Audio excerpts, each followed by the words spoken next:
गांधी जी अपना सत्याग्रह का experiment south Africa में सक्सेसफुली लागू करने के बाद 9 जनवरी 1915 को भारत आए। भारत में आने के बाद उन्होंने 1 साल तक भारत भ्रमण किया, भारत में घूमे।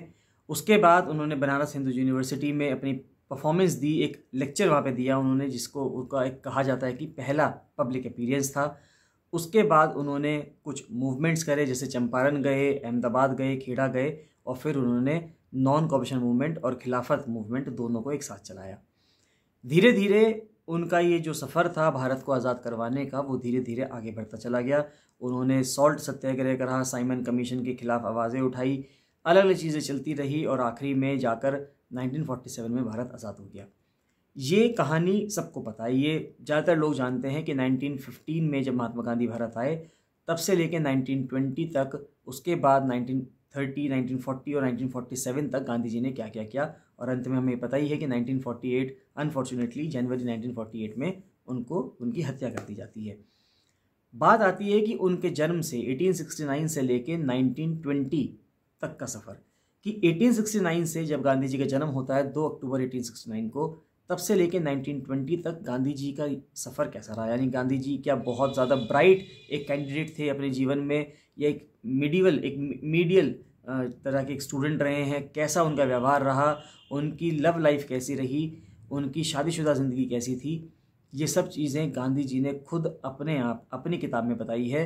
The M.K. गांधी, अगर मैं कहूँ, एक ऑटोबायोग्राफी है, the story of my experiments with truth. कई साल तक एग्जाम्स में पूछा जाने वाला सवाल रहा है कि ये ऑटोबायोग्राफी किसने लिखी है, तो महात्मा गांधी की ऑटोबायोग्राफी है। मैंने ये बुक पढ़ी है, आप लोग भी ये बुक पढ़ सकते हैं।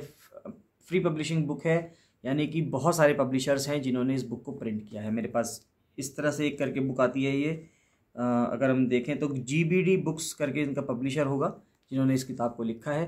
तो मैंने तो ये वाली बुक पढ़ी है, आप भी ये पढ़ सकते हैं, मार्केट में इजीली अवेलेबल हो जाएगी। आपको सिर्फ इतना सा कहना है कि महात्मा गांधी की ऑटोबायोग्राफी दे दीजिए।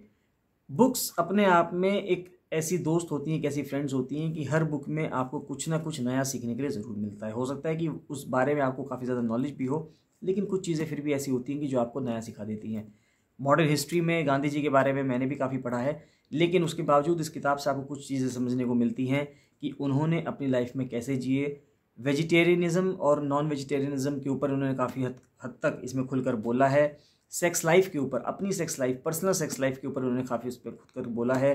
कस्तूरबा, यानी कि जो महात्मा गांधी की बिलवेड वाइफ थी, उनके साथ उनका व्यवहार कैसा था, क्या उन्होंने कभी उनके ऊपर हाथ उठाया है, नहीं उठाया है, उनके साथ वायलेंस किया है, नहीं किया है, या उनका जो एक स्टेप था कि अब वो सेलिब्रेट करेंगे, यानी कि अब वो फर्दर सेक्स नहीं करेंगे, इन सब के ऊपर खुलकर महात्मा गांधी ने खुद अपनी किताब में बोला है। तो इससे बढ़िया बात क्या हो सकती है। उसके बाद उस टाइम पे फिरोज शाह मेहता रहे, बदरुद्दीन तैयब जी रहे, बहुत से लोग रहे, तो उनके बारे में भी महात्मा गांधी ने बताया है कि उनकी क्या ख्याति थी, इन लोगों की क्या ख्याति थी मुंबई वाले एरिया में, भारत में उस टाइम पर 1890s 1900s में। तो उस टाइम के सिग्निफिकेंस को, उस टाइम के इम्पोर्टेंस को सिग्निफाई करते हुए महात्मा गांधी ने बहुत सारी चीज़ें लिखी हैं।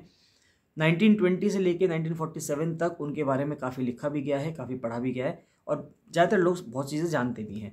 लेकिन 1869 से लेके 1920 तक उनकी लाइफ कैसी थी, ये कालखंड जो है ये बहुत इंपॉर्टेंट है, इसके बारे में आपको ज़रूर पढ़ना चाहिए। बुक रीडिंग हमेशा से एक बहुत अच्छी रीडिंग रही है, आपको एक शांति प्रदान करती है और कुछ जीवन में निरंतर सीखने की आपको एक वजह देती है। अगर कोई पर्सन अपने जीवन में सीखना बंद कर देता है तो उसके जीवन की ग्रोथ भी रुक जाती है। इसलिए सीखना एक ऐसी प्रक्रिया है जो निरंतर साल दर साल, दिन पर दिन, रोज़ाना होती है। यानी कि कोई दिन ऐसा नहीं हो सकता जिस दिन, या होना नहीं चाहिए जिस दिन आप अपनी जो यात्रा है, जो आपकी एक यात्रा है सीखने की, वो आप उसको रोक दें। रोज़ाना आपको कुछ ना कुछ सीखना है। तो आज मैं यही कहूँगा कि इस बुक को ज़रूर पढ़ें, the story of my experiments with truth. Mahatma Gandhi की ऑटोबायोग्राफी है, बहुत ही अच्छी बुक है।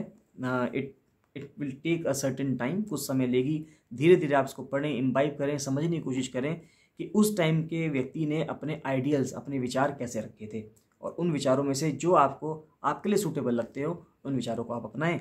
जो विचार आपको सूटेबल नहीं लगते, उन विचारों को आप छोड़ सकते हैं, क्योंकि हम जब सब अलग अलग DNA से बने हैं, तो हम एक पर्सन की कॉपी नहीं हो सकते। हम सब लोगों में से कुछ अच्छी अच्छी चीज़ें निकाल के अपने पास रख सकते हैं, और वैसा आचार या वैसा व्यवहार हम कर सकते हैं। तो इतना ही कहना चाहूँगा मैं आपसे, इस बुक को ज़रूर पढ़ें और बताएं कि इस बुक से पढ़कर आपको क्या मिला, और किसी बुक का आपको रिव्यू चाहिए तो उसके लिए भी आप मुझे कमेंट सेक्शन में कमेंट जरूर करें।